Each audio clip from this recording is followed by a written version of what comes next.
প্রত্যেক নাফরমান পাপী, হাদিসের মধ্যে আছে নেককার ব্যক্তি ফেরেশতা আজরাইল অত্যন্ত সুন্দর আকৃতিতে নেককার ব্যক্তির কাছে আইসা তার রূহ কবজের সময় বলবে, হে পবিত্র আত্মা, আল্লাহর সন্তুষ্টি নিয়ে তুমি বের হয়ে আসো।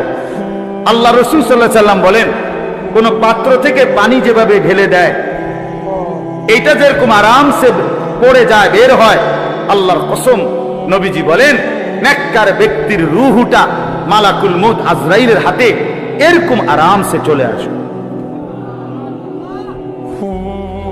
আর আল্লাহর নবী সাল্লাল্লাহু আলাইহি সাল্লাম বলেন, কোন নাফরমান পাপী এক নম্বরে তার মৃত্যুর সময় প্রথম হইল ফেরেশতা মালাকুল মউত আজরাইল অত্যন্ত নিকৃষ্ট বিভৎস কুৎসিত চেহারা নিয়ে তার সামনে দাঁড়াবে। আমার কাছে আরবি কিতাব আছে, ইমাম কুরতুবির কিতাব আত-তাযকিরা, এই কিতাবের মধ্যে আছে ইব্রাহিম আলাইহিস সালাম একবার আজরাইলকে বলছিল, আজরাইল, কোন নাফরমান পাপী ব্যক্তির যে সময় জান কবজ করো তখন তুমি যেই চেহারা নিয়ে তার সামনে দাঁড়াও ওইটা আমার একটু দেখাও। কিতাবে আছে আজরাইল বলছে ইব্রাহিম আলাইহিস সালামকে যে আল্লাহর কসম আপনি সহ্য করতে পারতেন না। ইব্রাহিম আলাইহিস সালাম বলেন, না তুমি আমারে দেখাও, আমি দেখুমই। তো আজরাইল ওই আকৃতিটা ধারণ করছে। কোন পাপীর রূহ কবজের সময় উনি যেই চেহারা ধরে অত্যন্ত নিকৃষ্ট কুৎসিত চেহারা। তো কিতাবে স্পষ্ট আছে, ইমাম কুরতুবী বলেন ইব্রাহিম আলাইহিস সালাম চিৎকার দিয়া বেহুশ হয়ে গেছে। লম্বা সময় পরে হুঁশ আসার পরে উনি চোখের পানি ফেলে আল্লাহকে বলছে, আল্লাহ, তোমার কোন নাফরমান বান্দা পরবর্তীতে কবরের আযাব, হাসরের আযাব, জাহান্নামের আযাব আর কিছুই লাগবে না, শুধু কেবল আজরাইলের এই বিভৎস চেহারা যদি একবার দেখে তার 60 বছরের নাফরমানির শাস্তির জন্য এটাই যথেষ্ট। ওয়াহুয়া ফিল আখিরাতি মিনাল খাসিরিন। এবং ওই ব্যক্তি ইসলামকে বাদ দিয়ে অন্য কোন ধর্মকে অনুসরণ করলো যে আল্লাহ বলেন আখিরাতে পরকালে সে নিশ্চিত ক্ষতিগ্রস্ত, জাহান্নাম, জাহান্নাম। এজন্য ধর্ম কেবল একটাই, ইসলাম, মুসলমান। আমাদের যেটা ধর্ম এটাই ধর্ম, অন্য সব ধর্ম পরিত্যক্ত, বাতিল। ইসলাম আসার পরে, আমাদের নবী সাল্লাল্লাহু আলাইহি সাল্লাম আসার পরে আসমানি যত কিতাবও ছিল আগের সবকিছু স্থগিত। নবী সাল্লাল্লাহু আলাইহি ওয়াসাল্লাম বলছেন, আজকে যদি আমার জামানায় মুসা নবীও বেঁচে থাকতো তো সেও আমাকেই অনুসরণ করত। ঈসা যদি বেঁচে থাকতো সে আমাকেই অনুসরণ করত। লাউ কানা মুসা হাইয়ান লামা ওয়াসিআহু ইল্লা ইত্তিবাই, আমারই অনুসরণ। এজন্য ভাই আমি সব সময় বলি, 4টি জিনিস আমাদের কাছে আছে যেটা সর্বশ্রেষ্ঠ। এক, আল্লাহ আমাদের রব, তিনি সর্বশ্রেষ্ঠ। 2, মুহাম্মদ সাল্লাল্লাহু আলাইহি ওয়াসাল্লাম আমাদের রাসূল, তিনি সর্বশ্রেষ্ঠ। 3, কোরআন আমাদের কিতাব, এটা সর্বশ্রেষ্ঠ। 4, ইসলাম আমাদের ধর্ম, এটা সর্বশ্রেষ্ঠ। কয়টা হইল? আল্লাহ, রাসূল, কোরআন, ইসলাম। 4টি সর্বশ্রেষ্ঠ নিয়ামত যার কাছে আছে, এরপরও যে নষ্ট হয়ে গেল, বরবাদ হয়ে গেল, চরিত্রহীন হয়ে গেল, নাফরমান হয়ে রইল, তার চাইতে বড় বদনসিব, মন্দ কপাল, দুর্ভাগা, তার চাইতে বড় বঞ্চিত আর কেউ হইতে পারে না, আর কেউ হইতে। এই জন্য আমি সবসময় নওজোয়ান ছেলেদেরকে বলি যে বাবা, তুমি আল্লাহ তোমার রব, মুহাম্মদ সাল্লাল্লাহু আলাইহি সাল্লাম তোমার রাসূল, কোরআন তোমার কিতাব, ইসলাম তোমার ধর্ম, এত বড় 4টি সর্বশ্রেষ্ঠ নিয়ামত তোমার থাকার পর তুমি নষ্ট হইলা কেমনে? তুমি চরিত্রহীন হইলা কেমনে? কিসের অভাব? তুমি এক ওয়াক্ত নামাজ পড়তে চাও না, আল্লাহকে চেনো না, আখিরাত পরকাল বলতে কিছুই ভাবো না, এত বড় অসভ্য কেমনে হইলা? আল্লাহ যার রব সে বেনামাজি হয় কেমনে? মুহাম্মদ সাল্লাল্লাহু আলাইহি সাল্লাম যার রাসূল সে বেনামাজি হয় কেমনে? ইসলাম যার ধর্ম সে সিজদা দেয় না কেন? কোরআন যার কিতাব সে কিভাবে আল্লাহর নাফরমানি করে? কি কারণে নষ্ট হয়ে গেল? আহা, কি কারণে বরবাদ হলো? ইহুদিদের কাছে আল্লাহ নাজিলকৃত কোনো আসমানি কিতাব এখন নাই, যেটা আছে সেটা বানোয়াটি। খ্রিস্টানদের কাছে আল্লাহ নাজিলকৃত আসমানি কিতাব এখন নাই, এটা তারাও মানে, যেটা আছে সেটা তাদের বানানো। হিন্দুদের কাছে কোনো আসমানি কিতাবে নাই, নাজিলকৃতও নাই, বানাইনও নাই। যেটা আছে এটা তাদের ব্যক্তির রচিত এবং একাধিক, রামায়ণ, গীতা, বেদ, পুরাণ, এগুলো অনেকগুলো। তাইলে পৃথিবীর কারো কাছে নিখুঁত কোনো কিতাব নাই, কারো কাছে নিখুঁত কোনো ধর্ম নাই। মুহাম্মাদুর রাসূলুল্লাহ সাল্লাল্লাহু আলাইহি সাল্লামের মতো রাসূল, পূর্ণাঙ্গ নবী, সমস্ত গুণে পূর্ণ বৈশিষ্ট্যমণ্ডিত, সর্বশ্রেষ্ঠ, সব দিকে, সব বিবেচনায়, সর্ব অঙ্গে, সর্ব বিবেচনায় যিনি সর্বশ্রেষ্ঠ, তিনি রাসূল মুহাম্মদ সাল্লাল্লাহু আলাইহি সাল্লাম। অন্য কারো কাছে নাই, আমাদের কাছে সব আছে। আমাদের কোরআনও নিখুঁত, আমাদের রাসূলও নিখুঁত, আমাদের আল্লাহও নিখুঁত, আমাদের ধর্মও নিখুঁত। এই চারটি নিয়ামত পূর্ণাঙ্গ থাকার পরেও এক মুসলমান 60 বছর মিথ্যা বলে কেন? এই চারটি নিয়ামত থাকার পরেও এক মুসলমান 30 বছর একটানা সুদ খায় কেন? মিথ্যা বলে কেন? হারাম রোজগার করে কেমনে? 30 বছর একজন মুসলমানের নারী বেপর্দা হয় কিভাবে? কি কারণে নষ্ট হইল? কি কারণে চরিত্রহীন হইল? কি কারণে হারামখোর হইল? কি কারণে সুদখোর, ঘুষখোর, বাটপার, সিটার হইল কেন?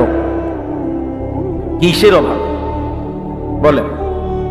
ছেলেরা বলো ভাই, বাবারা বলেন, আপনারাও বলেন, কি কারণে 60 বছর বয়সে আপনি এখনো বিড়ি সিগারেটের বদভ্যাসটাও ছাড়তে পারলেন না? আহা বুড়া মিয়া, আপনার হায়াত আর কত বছর হইলে আপনি বুঝবেন এটা গুনাহ? 60 বছর পরেও আপনি এটা বুঝলেন না, তো 600 বছর পরেই বুঝবেন। কবরের কথা মনে পড়বে কোন দিন? মৃত্যুর কথা মনে পড়বে কোন দিন? এই বয়সকালেও এখনো চা দোকানে বসে রঙিন টেলিভিশনে নর্তকীর নাচ দেখেন, নাচ গান দেখেন। ছি ছি ছি ছি, মুসলমান এত নিকৃষ্ট হয় কিভাবে? মুসলমান এতটা বয়সকালে এভাবে আল্লাহকে ভুলে থাকে কি বলে? 365 দিনের এক বছরে কোনদিন ফজরের নামাজ পড়ে না মুসলমান, এমন এত বড় জানোয়ার কেমনে হয় বলে? এত বড় জানোয়ার, এত বড় হাইওয়ান মুসলমানের বাচ্চা কেমনে? এই কার মার ঘরে ভাত খাইছে? কোন মায়ের দুধ পান করছে? এত বড় গাদ্দার যে কোনদিনও ফজরের নামাজ পড়ে না, যে জানেই না ফজরের ওয়াক্ত কখন। এটা কি হাইওয়ান? কত বড় চতুষ্পদ জন্তু এটা! এই মানুষ কিভাবে বলেন? চাচারা আপনারা বলেন, আপনাদের যাদের ঘরের ছেলেটা মেয়েটা বছরের পর বছর এক ওয়াক্ত নামাজ পড়ে না, এই জানোয়ারে নিয়ে আপনি হাসরের ময়দানে কেমনে দাঁড়াইবেন? এটা সংসার? এটা বুঝি বউ বাচ্চা? এই নাফরমানের পরিচয় দিবেন কিভাবে? কেমনে দাঁড় করাইবেন? কি সংসার করলেন? কার জন্য উপার্জন করলেন? রক্ত পানি করলেন, মাথার ঘাম পায়ে ফেললেন, এই ঘর, এই সংসার, এই খাট, এই পালং, এই সোফা, এই ফার্নিচার, এই ফ্রিজ, এই সমস্ত আসবাবপত্র, জমি জামা এই অসভ্যদের জন্য বানাইলেন যে একটা সেজদা দেয় না? 20 বছর ধরে রাস্তার পাশের পুকুরে যেই বেপর্দা বেহায়া নারী খোলামেলা গোসল করে, হাজারো পুরুষ যাকে দেখে আসতে যাইতে, এই অসভ্য নারীর জন্য আপনার সংসার? এটা মুসলমানের স্ত্রী? বলেন, অরেনি আখিরাতে কেমনে দাঁড়াবেন? কেমনে দাঁড়াবেন? সেই ঘর কেমনে মুসলমানের ঘর যে ঘরে নামাজ নাই, যে ঘরে সেজদা নাই, যে ঘরের প্রত্যেকের হাতে হাতে মোবাইল, যে ঘরে প্রত্যেক রুমে রুমে সারা রাত ছেলে মেয়ে নারী পুরুষ নাচ গান অস্থির ছবি দেখছে, যে মুসলমান প্রতিদিন ওজনে কম দেয়, প্রতিদিন কাস্টমারকে ঠকায়, প্রতিদিন হারাম রোজগার করে। ও ভাইয়া বলেন, বাবা বলেন, কেমনে দাঁড়াইবেন আখিরাতে? কিভাবে দাঁড়াবো আমরা? অকুল্লুহুম আতিহি ইয়াউমাল কিয়ামাতি ফারদা। রব্বুল আলামিন বলে, তোমাদের প্রত্যেককেই আমি আল্লাহর সামনে একজন একজন করে দাঁড়াইতে হবে, একজন একজন। ওয়ালা ইউসআলু হামীমুন হামীমা ইউবাসসারুনহুম। রব্বুল আলামিন বলেন, প্রত্যেক পরিচিত অপর পরিচিতকে হাসরের ময়দানে সচক্ষে দেখবে, কিন্তু কেউ কাউকে কিছুই জিজ্ঞেস করবে না। মা বাবাকে দেখবে, বাবা মাকে দেখবে, স্বামী স্ত্রীকে দেখবে, স্ত্রী স্বামীকে দেখবে, মা সন্তানকে দেখবে, সন্তান মাকে দেখবে, বাবা ছেলেদেরকে দেখবে, মেয়েকে দেখবে, ছেলে মেয়ে বাবাকে দেখবে, এলাকার বন্ধুরা স্বজনরা একজন আরেকজনকে দেখবে।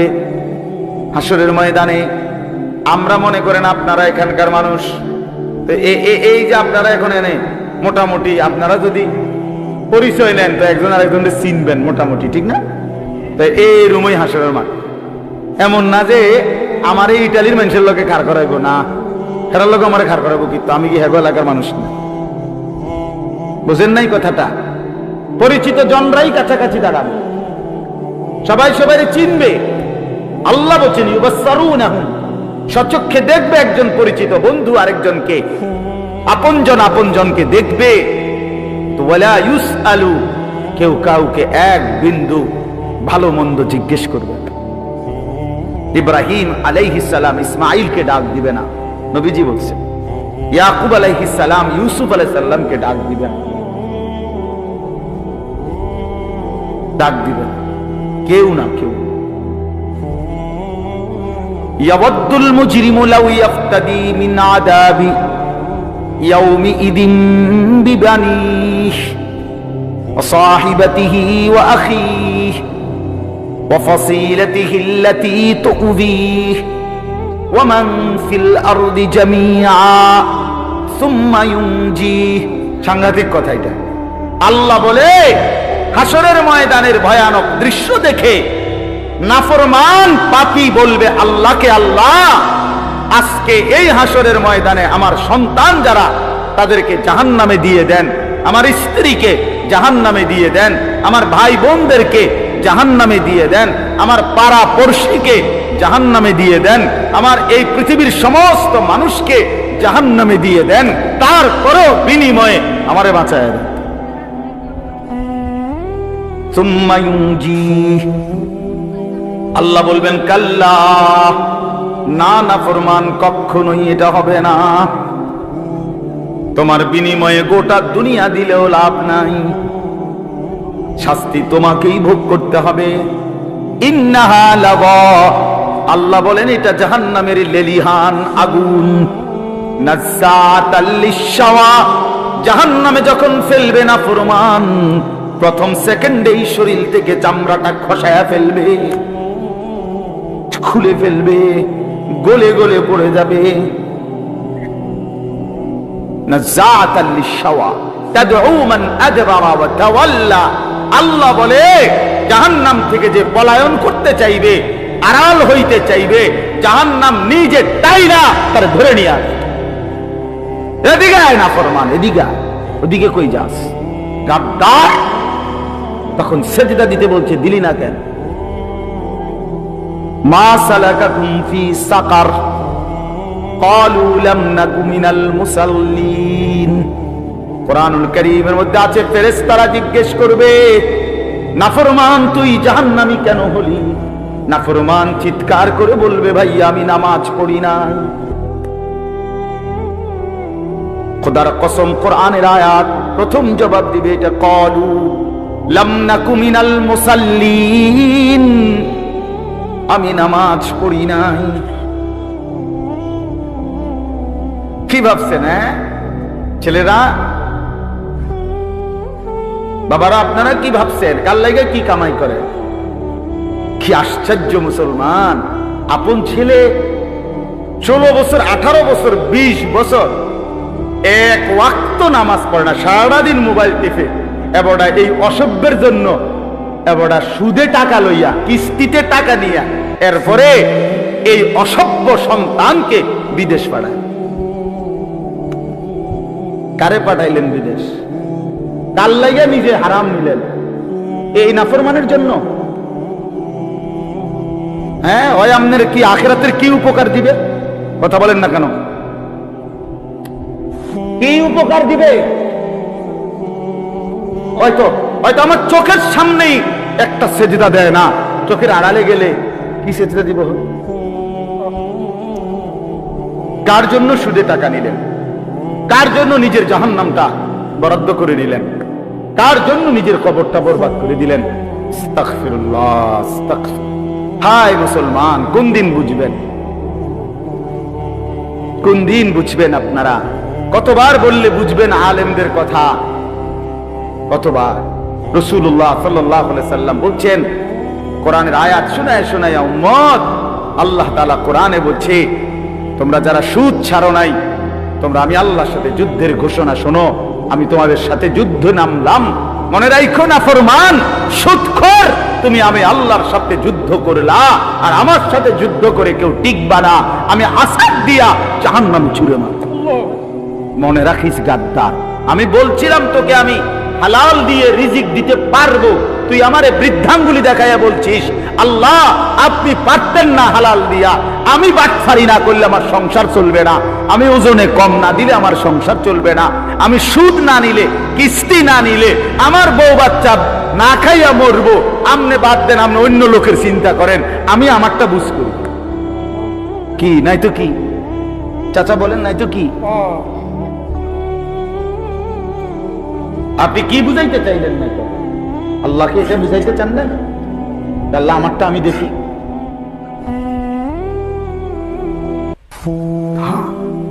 চলেন বাবা, ভাবতে শিখেন, বুঝতে শিখেন, নিজের ভালো শিখেন, হিসাব মিলান। ছেলেরা তোমরাও হিসাব মিলাও। ইন্না যারআ কাদ তুদরিকুহুল আহাতু ক্বাবলা আন ইয়াবলুগা। হাসান বসরি রাহমাতুল্লাহ আলাইহি যুবকদেরকে বলছে, যুবক মনে রেখো, সব ফুল, সব ফুল, সব ফল পরিপক্ক হয় না, পাকা পর্যন্ত যায় না, তার আগেই ঝরে যায় অনেক। বুঝেন নাই কথা? আম গাছে যে মুকুল ধরে, যতগুলো মুকুল মানে ফুল, ওই ছোট ছোট মুকুল কয় না ধরে, সবগুলোই তো আম হয়। কথা বলেন না কেন? সবগুলোই আম হয় না? তো তিনি এটাই বলছেন, সব ফুল পরিপক্ক হয় না, সব ফল পরিপক্ক হয় না, ঝরে যায়, ঝরে যায়। তার মানে সব কিশোর বুড়া বুড়া হবে না, সব যুবক বুড়া হবে না, সব তরুণ বুড়া হবে না বাবা, তার আগেই কবরে চলে যাবে হাজারো লাখো কোটি। কোরআনে আল্লাহ বলছে, অনুকিরু ফিল আরহামি মা নাশাউ ইলা আজালিন মুসাম্মা। রব্বুল আলামিন বলেন, আমি মায়ের পেটে একটা নির্ধারিত সময় বাচ্চাটাকে রাখি। সুম্মা নুখরিজুকুম তিফলান, অতঃপর একটা ছোট্ট ফুটফুটে বাচ্চার আকারে মায়ের পেট থেকে বের করে আনি। সুম্মা লিতাবলুগু আশুদ্দাকুম, অতঃপর আমি আল্লাহ সেই বাচ্চাটার শরীরের মধ্যে শক্তি দিতে থাকি, আস্তে আস্তে তাকে সামনের দিকে আগাইতে থাকি। কিশোর, তরুণ, যুবক, মাঝ বয়সী, বৃদ্ধ, দুর্বল, এভাবে সামনের দিকে নেই। কিন্তু আল্লাহ রাব্বুল আলামিন বলেন ওয়ামিনকুম মান ইউতাওয়াফফা মিন ক্বাবলু, সামনের দিকে নিতে নিতেই মাঝ পথে কিন্তু আমি অনেককেই মৃত্যু দিয়ে থাকি। সরাসরি কোরআনের আয়াত। ওয়ামিনকুম মান ইউরাদ্দু ইলা আরযালিল উমর, আবার অনেককেই আমি আল্লাহ একেবারে বৃদ্ধের শেষ বয়স পর্যন্ত পৌঁছাইয়া থাকি। কিন্তু সবাইকে না। সবাইকে কত বলেন না কেন? কমপক্ষে যদি এতটুকু নিশ্চয়তা থাকতো যে মৃত্যু হবে নিশ্চিত, তবে 60-এর পরে, তাইলেও তো একটা কথা ছিল। মৃত্যু হবে নিশ্চিত, তবে 50-এর পরে। মৃত্যু হবে নিশ্চিত, তবে 40-এর পরে। এরকম নিশ্চয়তাও কি আছে কি বাবা? ছেলেরা বলো ভাই, আছে কি এমন? তো কেন তামাশা করছো? তুমি স্বীকার করলেও মরে যাবা, স্বীকার না করলেও মরে যাবে। চোখ বন্ধ রাখলেও কবরে যাইতে হবে, চোখ খোলা রাখলেও কবর যাইতে। কি বলে? রাজপ্রাসাদের মানুষটাও মরে যাবে, কুড়ে ঘরের মানুষটাও মরে যাবে। সুখের খাবার যার মুখে সেও মরে যাবে, ভিক্ষার থালা যার হাতে সেও মরে যাবে। যাবে না? তো যেটা নিশ্চিত অনিবার্য বাস্তবতা, যে মৃত্যুকে আড়াল করার, অস্বীকার করার, পাশ কাটার কোনই ব্যবস্থা নাই, কোনই ব্যবস্থা নাই। না ক্ষমতা দেখাইয়া, না কাইন্দা কাইটা, কোন সিস্টেম নেই। ক্ষমতা দিয়েও মৃত্যুকে ঠেকানো যাবে না, কাইন্দা কাইটাও কি করা যাবে না মৃত্যুকে। যেটা নিশ্চিত সেটাকে ভুলে যাওয়া কেন ভাই? কেন ভুলে যাব আমরা? আল্লাহর নবী সাল্লাল্লাহু আলাইহি ওয়াসাল্লামের যেই হাদিস আমি পড়ছি, এটাই নবীজি বলছেন, আকসিরু যিকরা হাদিমিল লাযযাত, আমার উম্মত প্রতিদিন বেশি বেশি ওই জিনিসটাকে স্মরণ করো যেটা তোমার সমস্ত স্বাদ, আহ্লাদ, সমস্ত ব্যস্ততা সবকিছুকে স্তব্ধ করে দিবে। সবকিছু, সেটার নাম মৃত্যু। হাদিসে আছে মৃত্যু সবকিছু বন্ধ করবে। তোমার নাক, তোমার চোখের দৃষ্টি, তোমার কানের শ্রবণ শক্তি, তোমার জবানের উচ্চারণ, তোমার জিহ্বার স্বাদ, তোমার হাতের নড়াচড়া, তোমার ব্যস্ততার এই জিন্দেগি স্তব্ধ করে দিবে। দিবে কিনা বলে? আমি অনেক সময় বলি, আমার প্রায় সময় জানাজা পড়তে গেলে মনে হয়, দেখবেন জানাজার নামাজেও মনে করেন 10:30 বাজে জানাজার টাইম দিছে, 10:30 জানাজা, 10:34 বাজে গেছে, 30-40 বাজে গেছে। কিছু মানুষের এই পরিমাণ অস্থিরতা, এই মিয়া টাইম টেবিল ঠিক রাখো না, কইলা 10:30 জানাজা, 10টা মিনিট ওভার হয়ে গেছে, কতক্ষণ খাড় করায় রাখবা? মানে উনি ব্যস্ত, ওনার এই 10 মিনিট সময় নাই। আল্লাহর কসম বন্ধু, এই মানুষটাও এরকম ব্যস্তই ছিল। যে মানুষটার জানাজা হচ্ছে এখন, যার লাশ এখানে শোয়ানো, এই লোকটাও এমন ব্যস্তই ছিল। তার হাতেও একদিন সময় ছিল না। আজ গোটা পৃথিবী সব আগার জায়গায়, এই বেচারা শুধু নিস্তব্ধ। চোখের সামনের জলজ্জান্ত মানুষটা স্তব্ধ, আর হাত নড়ে না, পাও নড়ে না, আর চোখ নড়ে না, জিহ্বা নড়ে না। এজন্য দুনিয়ার এই ব্যস্ততার ভিতর দিয়ে আমরা যদি মনে করি যে আমি শুধুই দুনিয়া, ভালো মন্দ, লাভ লোকসান, চাওয়া পাওয়া, প্রাপ্তি ও প্রাপ্তি, মনের চাহিদা পূরণ, সবকিছু শুধু দুনিয়া ভাইয়া, বাবা তো আখিরাত কার জন্য? কবর কার জন্য? তাইলে নবীজি সাল্লাল্লাহু আলাইহি সাল্লাম কাকে তাইলে আখিরাত বুঝাইতে চাইছেন? আল্লাহর কোরআন এমন কোন সূরা নাই, কোরআন শরীফের 114টি সূরা, 114টি সূরার এমন কোন সূরা নাই, এমন কোন রুকু নাই কোরআনে যেখানে আখিরাতের কথা, পরকালের কথা আলোচনা নাই। এই পরিমাণ আল্লাহ তাআলা আখিরাত পরকাল, পুনরুত্থান, হাসরের মাঠ, এগুলো আল্লাহ তাআলা এতবার বলছেন, অস্বীকার করার, পাশ কাটার কোনো সুযোগ নেই। কোরআন শরীফে আছে, সূরা মুলকের মধ্যে জাহান্নামী যখন চিৎকার করবে, জাহান্নামের ফেরেশতারা তখন বলবে, আলাম ইয়াতিকুম নাদির, এই নাফরমান, তোমারে কি কেউ কোনোদিন জাহান্নামের ভয় দেখায় নাই? ক্বালু বালা, সে বলবে, হ্যাঁ, ক্বাদ জাআনা নাদির, আমার কাছে বহু ভয় প্রদর্শনকারী বান্দা এসেছিল। কত ইমাম, কত খতিব, কত আলেম, কত ওয়াইজ, কত বক্তা, কত পীর, কত মাশায়েখ, কত আউলিয়া, কত বুজুর্গ চোখের পানি ফেলে ফেলে বারবার আমার এই জাহান্নামের কথা বলছিল, কিন্তু ফাকাদ্দাবনা, আমি মিথ্যা মনে করেছি। ওয়াকুলনা মা নাযালাল্লাহু মিন শাই, আমি আরো বলছি এগুলো আল্লাহ বলে নাই, তোমরা মোল্লারা, মুন্সিরা তোমরা বানায়া বলো। হ্যাঁ, অনেক বেত্তমিজ লোক আছে, ও হয়তো না, হুজুররা যত কয় এত না, না আমরা জানে, আমরা আগেও একবার ফিরে খাইয়া আইছে, আমরা একবার ঘুরে আইছে হাসরের মাঠ, আমরা জানে যত কয় এত না। ও কইতে লাগলে সবাই কয়, বাড়াইয়েই কয়, মাইক ফাইলে কে না কয়। এই সমস্ত বিদ্রুপ আলেমদের কথাকে আপনি অবজ্ঞা করিলেন। আসলে তো আলেমদের কথা না, কথা যদি হুজুরের কথা হইতো তাইলে না হয় আপনি ফেলে দিতেন, কিন্তু জবানে না হুজুরের, কথা তো সরাসরি আল্লাহ, কথা তো রাসূলুল্লাহর, আল্লাহর, তো সে কথা প্রত্যাখ্যান করলেন কেন? আপনি আমার কথা, আমার ব্যক্তিগত যদি কথা হয় সেটা ফেলে দেন, কথা বোঝেন নাই। কিন্তু উলামায়ে কেরাম আপনাদেরকে নসিহতের মাধ্যমে নিজের ব্যক্তিগত হুজুরদের কথা বলে না, কথা বলেন না কেন? কার কথা বলে? আল্লাহর কথা বলে, রাসূলুল্লাহ সাল্লাল্লাহু আলাইহি সাল্লামের কথা বলে, তো সেটা বাদ দিলেন কেন? সেটা বাদ দিলেন। আমার ব্যক্তিগত কথা তো আপনাদের ধরতে বলি নাই, আমার ব্যক্তিগত কথা বলি, আপনারা দেখি গ্রহণ করেন কিনা বলেন। মনে করেন আমি কুমিল্লা ক্যান্টনমেন্ট থাকি, ময়নামতি সাহেবের বাজার, আমার মাদ্রাসা বাসা ওইখানে। তো আমি কুমিল্লা ক্যান্টনমেন্টে একটা বড় টাওয়ার আছে, গুমতি টাওয়ার। এই গুমতি টাওয়ারের নিচে আন্ডারগ্রাউন্ডে মুদি দোকান এবং তরি তরকারির দোকান।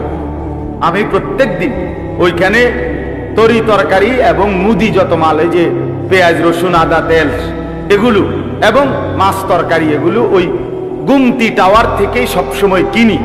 আপনারাও সবাই নিয়ত করেন, ইনশাআল্লাহ এখন থেকে সবাই কুমিল্লা ক্যান্টনমেন্ট গুমতি টাওয়ার থেকেই তরকারি এবং চাল, ডাল, তেল কিনবেন, বলেন ইনশাআল্লাহ। কথা বলেন না তো, আপনি কি বলবেন? কি হুজুর আপনি পাগল হলেন? আমি কিনতাম, আমার আমনের ক্যান্টনমেন্ট আমি কিনতাম যাবো, আমাকে দেশে কি মাছ তরকারির অভাব পড়ছিনি? ঠিক কিনা বলেন না কেন? এইটা না আমার ব্যক্তিগত কথা, কথাটা আমার বুঝছেন, এইটারে তো আপনারা মানতে কই নাই। আমি তো বলি না আপনারে যে আপনি আমার লগে গিয়ে বাজার করেন। তাহলে আপনি যে বললেন হুজুরের এরকম কয়, হুজুরের সব কথা ধরলে চলন যাইতো না বর্তমান জমানায়। আপনারা তো আমার একটা কথাও ধরতে বলি নাই, আপনাকে বলছি আল্লাহর কথা না ধরতে। আপনাকে তো বলেছি ভাইয়া রাসূলুল্লাহ সাল্লাল্লাহু আলাইহি ওয়াসাল্লামের কথা ধরতেন। আল্লাহর কথা ফিরায় দেয় কেমনে? নবীর কথা ফিরায় দেয় কেমনে? বলেন বাবা, মেহেরবানি করে এই জন্য বুঝতে শিখেন। তিনটা জিনিস আমাদের মধ্যে লাজেম থাকা চাই। এক হলো তাওহীদ, দুই হলো রিসালাত, তিন হলো আখিরাত। এই তিন জিনিস ভুলে গেলে মুসলমান হয় না।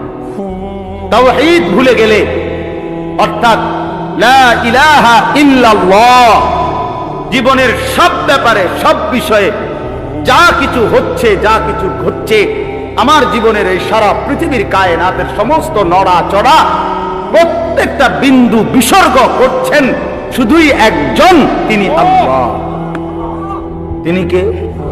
লা ইলাহা ইল্লাল্লাহ, আল্লাহ ছাড়া আর কোনো ইলাহ নাই, দেনেওয়ালা আর কেউ নাই, পালনেওয়ালা আর কেউ নাই।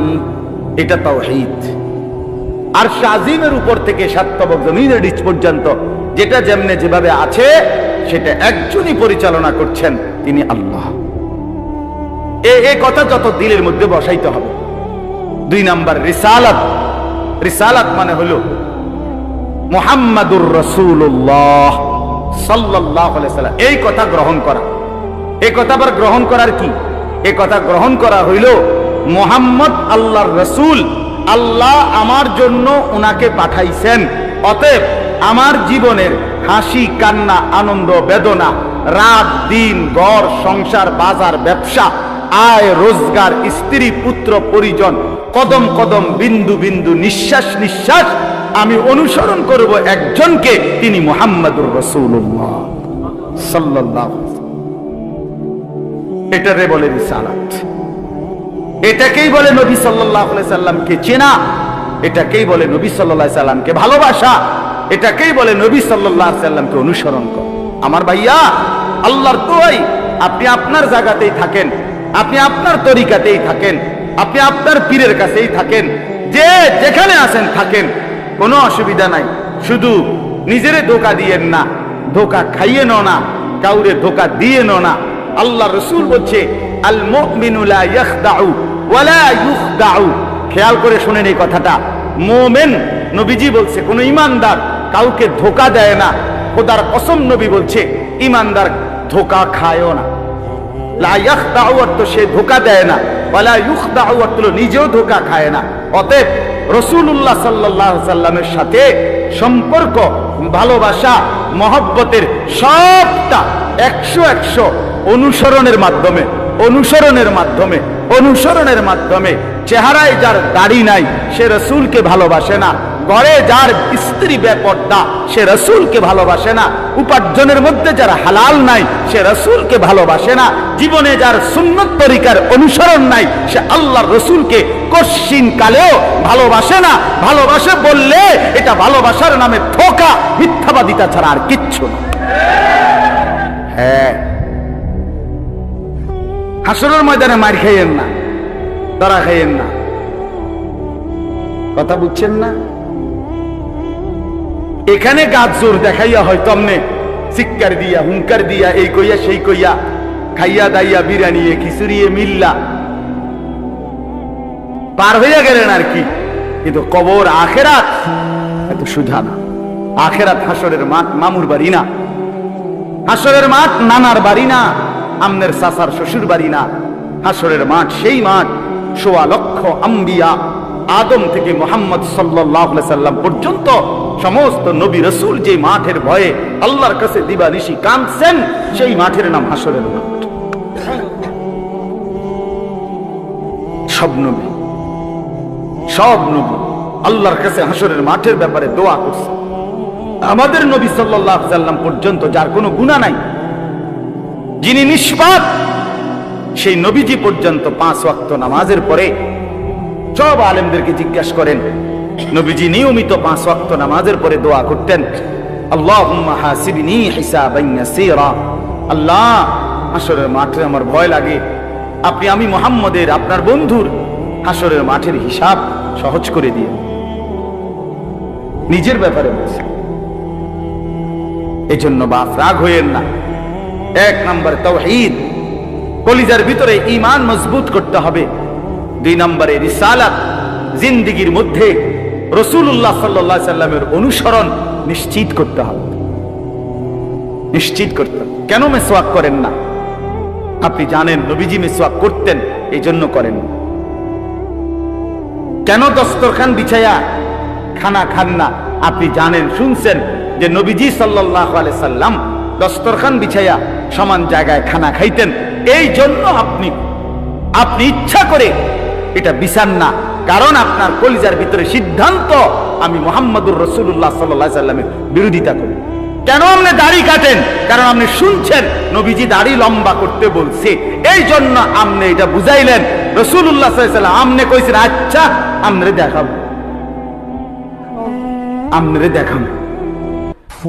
আপনি জানেন, হ্যাঁ, আপনার বাম পাও দিয়া ঢুকতে বাথরুমে টয়লেটে মনে থাকে না। কেন মনে থাকে না? আপনি জানেন না এটা নবীজি বলছে? কথা বলেন না, নাকি ওই কাউমি মাদ্রাসার হুজুররা কইছে? কথা বলেন না। মেসওয়াক এটা রাসূলুল্লাহ সাল্লাল্লাহু আলাইহি সাল্লামের সুন্নাত না কওমি আলেমদের সুন্নাত? কথা বলেন না আপনারা। তো এটা করেন না কেন? কারে ওয়াহাবি বলেন? কারে গালি দেন? কেন গালি দেন? কি বুঝে গালি দিলেন? কেন বললেন? বলেন কি অপরাধের কারণে আমি রাসূলের দুশমন হব? কেন? আমি মিসওয়াক করি এই অপরাধের কারণে না? কথা বলেন না কেন? আমি দাড়ি রাখছি দেখে এই অপরাধের কারণে? কোন আমার স্ত্রী পর্দানশীল, আমার মেয়ে পর্দা করে, আমার ঘরে টেলিভিশন নাই, আমার রোজগারের মধ্যে আমি হারাম করার চেষ্টা করি না, তো সব ক্ষেত্রে রাসূলুল্লাহ সাল্লাল্লাহু আলাইহি সাল্লামের সুন্নাতের উপরে চলার চেষ্টা করলাম, তো আমি রাসূলের দুশমন কেন হলাম? আমি বুঝাইলাম, আমি বলতে মানে আপনি যে কোনো একজন আলেমে দ্বীনকে আপনি কেন নবীর দুশমন বলবেন?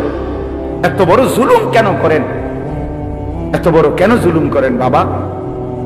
চা দোকানে বসে একজন আলেমের বদনাম করলেন, আপনি আন্দাজ করলেন একজন আলেমের ইলমের কদর কত?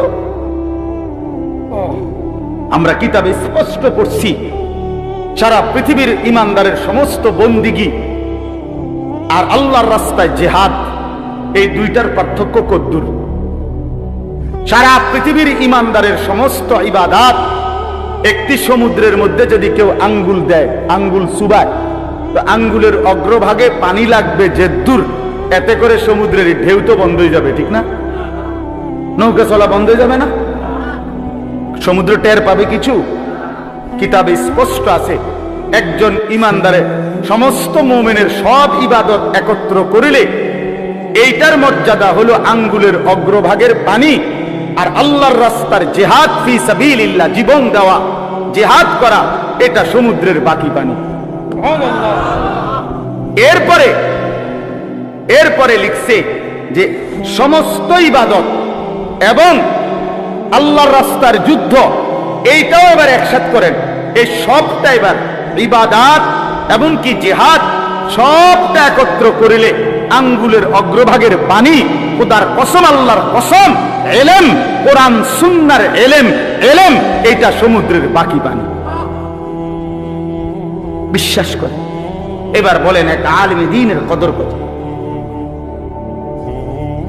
কারে টিটকারি বললেন? কারে? বাবা আপনার মসজিদের ইমাম ৬০০০ টাকা বেতন দেখে আপনার চোখে লাগছে না? বেটার বেতন কম? হ্যাঁ, বেটার বেতন কম তো আপনি না কম দিচ্ছেন, উনি কম নির্ধারণ করছেন, আপনি না তারা মূল্যায়ন করেন না। কথা বলেন না কেন?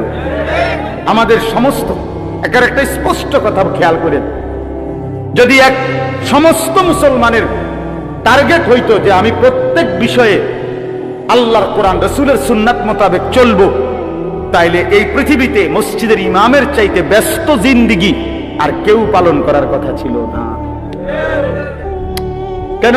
ওই মহল্লার সমস্ত মানুষের ঈমান, ইসলাম, আখিরাতের সমস্ত দিক নির্দেশনা সারাক্ষণ উনাকে দিতে হইতো, তখন উনার কদরও হইতো অনেক, তখন উনার বেতনও হইতো অনেক, উনার হাদিয়াও হইতো অনেক। কিন্তু আমাদের কলিজার ভিতরে আখিরাত লাগে না মনে হইছে, কোরআন তেলাওয়াত লাগে না, রাসূলের সুন্নাত লাগে না, মেয়ের বিয়েটার মধ্যে নবীর সুন্নাত কি এটা জানার দরকার নাই, ছেলের বিয়েটার মধ্যে নবীর সুন্নাত কি এটা জানার দরকার নাই। ওই হদ্দার মাতব্বর মিল্লা তারা ঠিক করছে বিয়েটার মধ্যে চেয়ার হইব ২০০, টেবিল হইব মোট ৩০টা, গেট হইব একটা ৭০,০০০ টাকা দামের গেট, হাইয়েস্ট গাড়ি যাব ৬০টা, প্রত্যেকটার মধ্যে বেড়া বেড়ি মিল্লা বইব ১৪ জন, তো ৫টার মধ্যে ৫, ১৪, ৭০ জন। এরপরে দিয়া গেটে দিব ২০০০, বাজে খরচ হইলো ৩০০০, এই হইলো ৫০০০, এগুলো হইলো হিসাব। আর হুজুরেরা ইয়া কয়ে গেছে রবিবারে মাইয়াগার বিয়া, দুপুরে দুগা ভাত খাইয়ে যায়। বুঝেন নাই? কিন্তু যদি সে জানতো যে রাসূলুল্লাহ সাল্লাল্লাহু আলাইহি সাল্লামের ৪টা মেয়ে নবী বিয়ে দিছেন, আমি সেভাবে রাসূলের মেয়ে যেভাবে বিয়ে দিছেন আমি আমার কন্যাকে সেভাবে বিয়ে দেব, তাইলে তো ইমাম সাহেবের কাছে উনি আগে আসতো, ঠিক কিনা বলে? আলেমের কাছে আগে আসতো। কিন্তু ওই যে ওনার তো এটা দরকার নেই। কি আপনার বাড়িতে ৩ দিন ধরে একটা এক সেট বাজে, হ্যাঁ হুজুর আসলে কিতা করবো, শরম দিয়ে না, ফুলাইনে আউশ করছে, ফুলাইনে শখ করছে। হায় রে আল্লাহ, হায় মুসলমান, এইভাবে রাসূলুল্লাহ সাল্লাল্লাহু আলাইহি ওয়াসাল্লামের হুকুমকে, সুন্নাতকে গলা টিপে হত্যা করলেন। নবীজি নিজে বলছে না, আপনারা কতবার শুনছেন, নবীজি বলছে বিয়ে আমি রাসূলের সুন্নাত, বলছি কিনা বলেন, আবার বলেন বলছি কিনা? তাহলে যার সুন্নাত তার মতো হইতে হবে না? তো রাসূলুল্লাহ সাল্লাল্লাহু আলাইহি ওয়াসাল্লামের সুন্নাত বিয়ে, তো বিয়ে নবীজি সাল্লাল্লাহু আলাইহি ওয়াসাল্লাম বিয়ের মধ্যে গায়ে হলুদ, ট্যাগ সেট, এই লম্বা গেট আর গাড়ির মধ্যে ফুল, এই সব। আমি অনেক সময় অনেকেরই জিজ্ঞাসা করছি যে ভাই বিয়ে কার, বিয়ে কার? কইছে ওনার। আমি কই এই ফুলতে লাগাইছেন কার? বিয়ে তো প্রাইভেট কারে করানো উচিত। বেকুব যদি পুরা তার সিরা হয়, এই মাতাল হওয়ার কারণে একমাত্র তার সিরা দেখা প্রাইভেট কারের মধ্যে কি লাগাইছে? কিরে বেটা বিয়ে হইলো, ফুল লাগাইলো কোথায়? প্রাইভেট কারে। পাগল কারে কয়? এই পাগলের বাতরাম দেখে। বলেন আপনারা চাচা, আপনারা বলেন, এটা বিবেক নিয়ে কথা। কি বিয়ে করে এতে ফুল লাগায় প্রাইভেট কারের? বলদ নিয়ম নেই, এর থেকে বড় বলদ আর কি? আস্তাগফিরুল্লাহ, কি পরিমাণ বোকা আমরা! 10,000 টাকা কোথায় লাগাইলেন? 10,000 টাকা এই ফুলগুলো লাগাইতে গিয়ে 5,000 টাকা, 7,000 টাকা, 10,000 টাকা কোথায় দিলেন? 10,000 টাকা পেলে একজন এতিম সন্তান 1 বছর পড়ালেখা করতে পারত। 10,000 টাকা পেলে একজন বিধবা নারী হয়তো তার 2 মাসের চাল ডাল কিনতে পারত। আর আপনি বিয়ের গাড়িটা সাজায় নিয়ে গেলেন, মেয়ের বাড়িতে দাঁড়াইতে দেরি, পাওড়া দিতে দেরি, গাড়িটা থামতে দেরি, ছেলেগুলোরে নামাইলে, জামাইরে নামাই নিতে নিতে পরবর্তী সর্বোচ্চ 5টা মিনিটের ভিতরে আইসা দেখবেন একটা ফুলও গাড়িতে নাই। এত বড় বেউকুফ, যেটা আমার 5টা মিনিট টিকলো না, আমি কার জন্য সাজাই? কার জন্য সাজাই?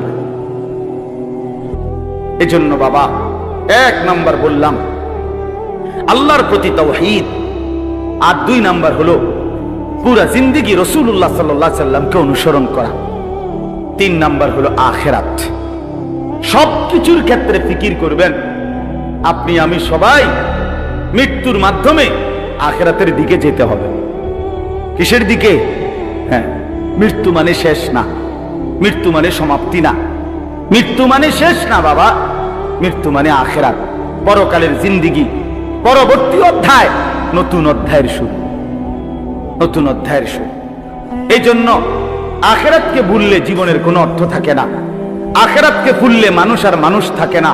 বিশ্বাস করেন, পরকালের অনুভূতি যার নাই, কবরের অনুভূতি যার নাই, হাসরের ময়দানের বিবেক যার নাই, আল্লাহর কসম ওই ব্যক্তির জীবনের কোনো নিয়ন্ত্রণ নাই। সে যা ইচ্ছা তাই করে, জন্তু জানোয়ার যা করে। সমস্ত মানুষ যারা অপরাধ থেকে বেঁচে থাকে এবং পুণ্য কর্ম, উত্তম কাজে লেগে থাকে, তার একটা মূল ফিকির তার কলিজার ভিতরে এটা আছে, আমি গুনাহ থেকে বাঁচতে হবে, আমি নেক কাজ করতে হবে। কেন? আমাকে আখিরাতে যেতে হবে। কথা বলেন না কেন? যে গুনাহ থেকে বাঁচে, কেন বাঁচে? আখিরাত আছে। যে নেক কাজ করে, কেন করে? আখিরাত, আখিরাত আছে, আখিরাত আছে। এই জন্য এই 3 জিনিস শেখা দরকার, কলিজার মধ্যে আনা দরকার। তাওহীদ, রিসালাত, আখিরাত। বলেন কি? তাওহীদ মানে লা ইলাহা ইল্লাল্লাহ, বলেন। রিসালাত মানে মুহাম্মাদুর রাসূলুল্লাহ, আর আখিরাত মানে পরকাল। এখন আসেন শেষ অংশে। আখিরাতের এই পুরা আখিরাতের পরকালের জিন্দেগিটার উদ্বোধন, শুরু মৃত্যু। মৃত্যুর মাধ্যমেই শুরু হয়। এই আমি শুধু যে আয়াতটুকু পড়ছি আপনাদেরকে শুধু তর্জমা শুনাই। আল্লাহ তাআলা বলেন, দুনিয়ার জীবনে, এই অল্প একটু, আর দুনিয়ার জীবনে যেই মানুষটা আল্লাহর নাফরমানি, অবাধ্যতা রাসূলের বিরোধিতা, কোরআন সুন্নাহর বিরোধিতা, আল্লাহর হুকুমের বিরোধিতা করে কাফের, মুশরিক, বেঈমান, নাফরমান, পাপী হয়ে জিন্দেগিটা কাটাইছে, আল্লাহ তাআলা বলেন তার আখিরাত যে কঠিন হবে এটার প্রথম প্রমাণ হলো তার মৃত্যুর মুখে গিয়া আজরাইল মালাকুল মউত যখন আসবে, আল্লাহর কসম আল্লাহ বলেন তার মৃত্যুর যন্ত্রণাটা হবে অত্যন্ত ভয়ানক। এটা দিয়েই শুরু হবে, সে মালাকুল মউত আজরাইলকে দেখেই আর তার রূহ কবচ দেখেই সে বুঝে ফেলবে তার পরবর্তী স্টেজ বড় বিপজ্জনক, তার সামনের জিন্দেগি বড় বিপজ্জনক। আল্লাহ তাআলা বলেন সমস্ত নাফরমান ব্যক্তির জান কবজের মুহূর্তটা খুব বেশি যন্ত্রণাদায়ক, খুব বেশি যন্ত্রণাদায়ক, খুব বেশি। এই যন্ত্রণার সিস্টেম হইল, নবীজি বলছেন প্রত্যেক নাফরমান পাপী, হাদিসের মধ্যে আছে নেককার ব্যক্তি ফেরেশতা আজরাইল অত্যন্ত সুন্দর আকৃতিতে নেককার ব্যক্তির কাছে আইসা তার রূহ কবজের সময় বলবে, হে পবিত্র আত্মা, আল্লাহর সন্তুষ্টি নিয়ে তুমি বের হয়ে আসো। আল্লাহ রাসূল সাল্লাল্লাহু আলাইহি সাল্লাম বলেন কোন পাত্র থেকে পানি যেভাবে ঢেলে দেয় এইটা যেরকম আরামসে পড়ে যায় বের হয়, আল্লাহর কসম নবীজি বলেন নেককার ব্যক্তির রূহটা মালাকুল মউত আজরাইলের হাতে এরকম আরামসে চলে আসে। আর আল্লাহ নবী সাল্লাল্লাহু আলাইহি সাল্লাম বলেন কোন নাফরমান পাপী এক নম্বরে তার মৃত্যুর সময় প্রথম হইল ফেরেশতা মালাকুল মউত আজরাইল অত্যন্ত নিকৃষ্ট, বিভৎস, কুৎসিত চেহারা নিয়ে তার সামনে দাঁড়াবে। আমার কাছে আরবি কিতাব আছে, ইমাম কুরতুবীর কিতাব আত-তাযকিরা, এই কিতাবের মধ্যে আছে ইব্রাহিম আলাইহিস সালাম একবার আজরাইলকে বলছিল, আজরাইল কোন নাফরমান পাপী ব্যক্তির যে সময় জান কবজ করো তখন তুমি যে চেহারা নিয়ে তার সামনে দাঁড়াও ওইটা আমার একটু দেখাও। কিতাবে আছে আজরাইল বলছে ইব্রাহিম আলাইহিস সালামকে যে আল্লাহর কসম আপনি সহ্য করতে পারতেন না। ইব্রাহিম আলাইহিস সালাম বলেন না, তুমি আমারে দেখাও, আমি দেখুমই। তো আজরাইল ওই আকৃতিটা ধারণ করছে। কোন পাপীর রূহ কবজের সময় উনি যেই চেহারা ধরে অত্যন্ত নিকৃষ্ট, কুৎসিত চেহারা। তো কিতাবে স্পষ্ট আছে, ইমাম কুরতুবী বলেন ইব্রাহিম আলাইহিস সালাম চিৎকার দিয়া বেহুশ হয়ে গেছে। লম্বা সময় পরে হুঁশ আসার পরে উনি চোখের পানি ফেলে আল্লাহকে বলছে, আল্লাহ তোমার কোন নাফরমান বান্দা পরবর্তীতে কবরের আযাব, হাসরের আযাব, জাহান্নামের আযাব আর কিছুই লাগবে না, শুধু কেবল আজরাইলের এই বিভৎস চেহারার যদি একবার দেখে তার 60 বছরের নাফরমানির শাস্তির জন্য এটাই যথেষ্ট, এটাই যথেষ্ট।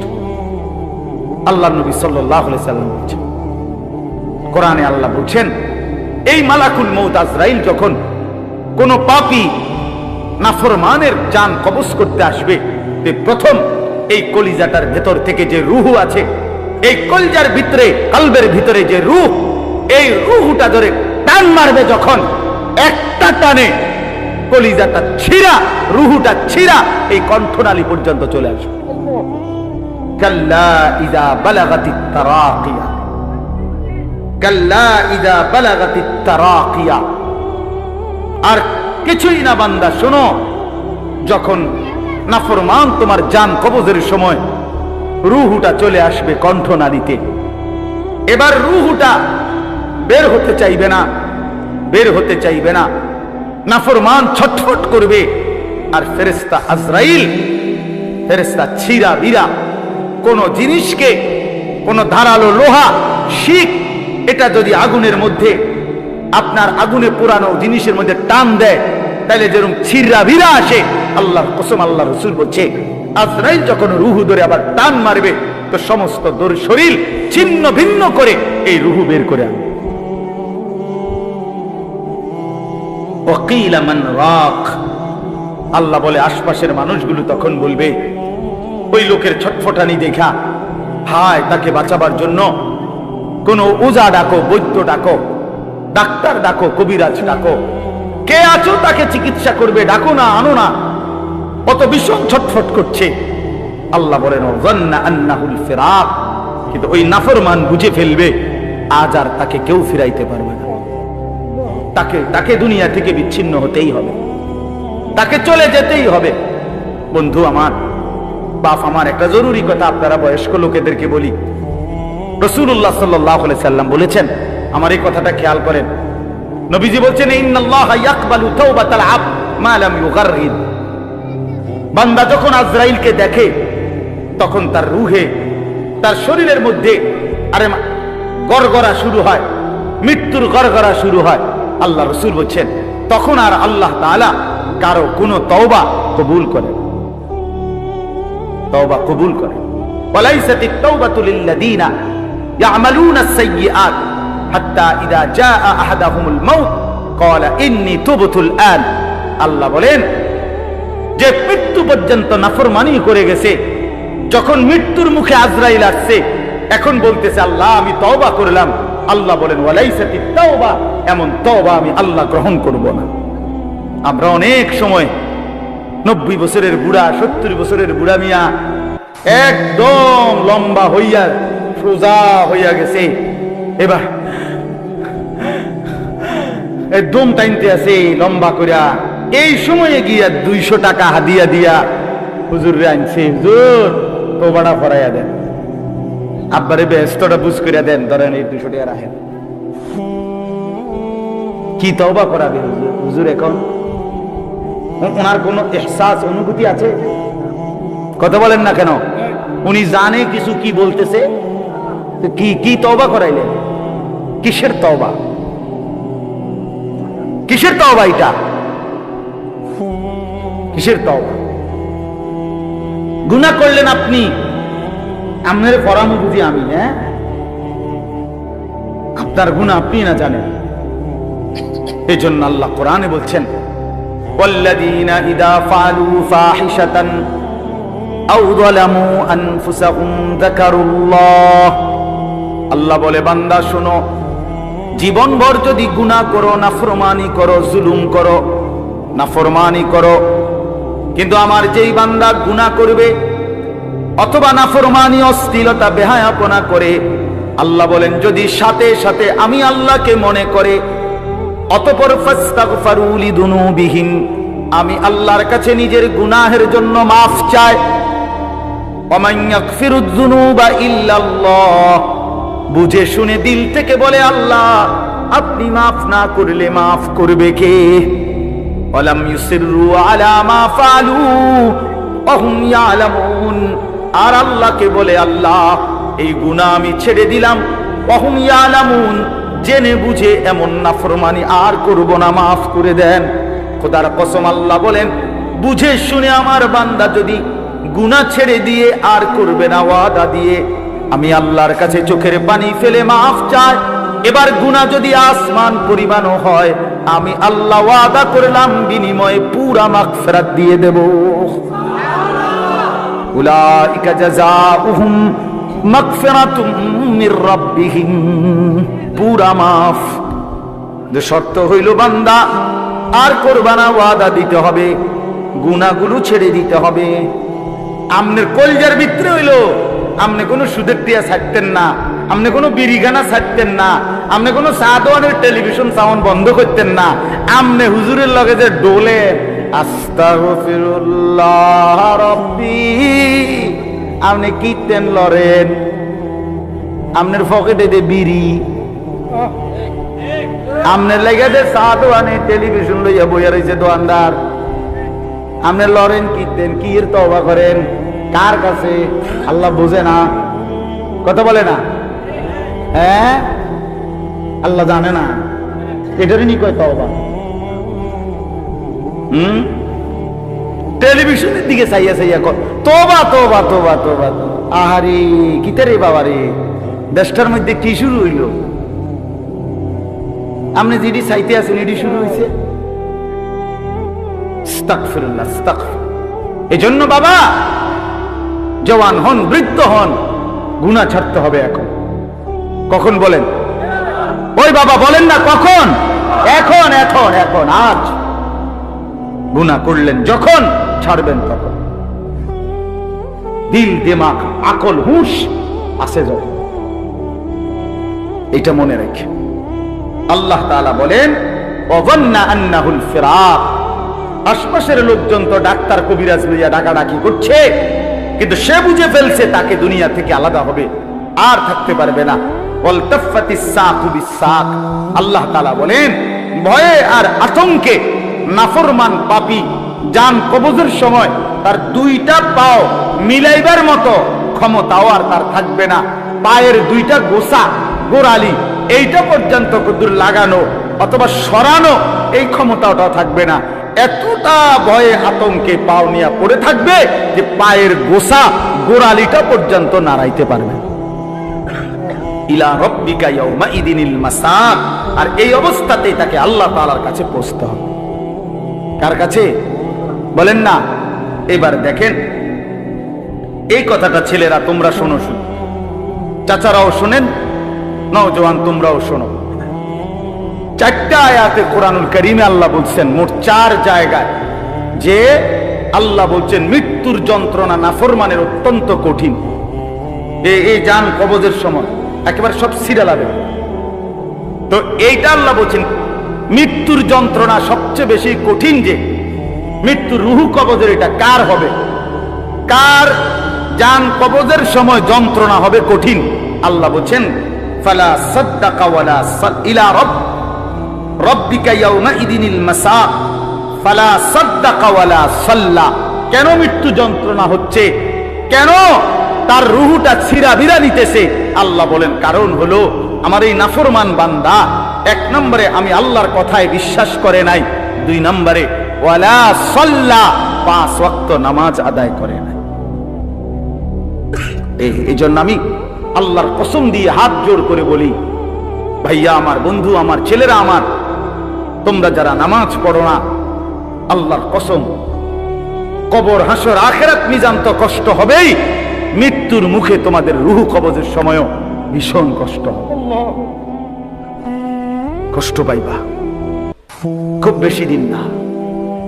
ফালা সাদ্দাকা ওয়ালা সাল্লা ওয়ালাকিন কাযাবা ওয়া তাওয়াল্লা। আল্লাহ বলেন বরং সে আমার কথা মিথ্যা মনে করেছে, আর আমি আল্লাহর হুকুম থেকে মুখ ফিরাই গেছি।